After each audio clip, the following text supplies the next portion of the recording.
एकेकाळी मार्क्स लेनिनवादाचा किल्ला मानली जाणारी देशातील आघाडीची शिक्षण संस्था जवाहरलाल नेहरू विद्यापीठ अर्थात JNU आता हिंदू शासक छत्रपती शिवाजी महाराज यांच्यावर आधारित उच्च शिक्षणाची दारं खुली करते।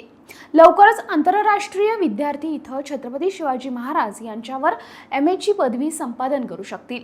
JNU मध्ये एखाद्या ऐतिहासिक व्यक्तिमत्व केंद्रीय अध्ययनाला सुरुवात होण्याची ही पहिलीच वेळ आहे।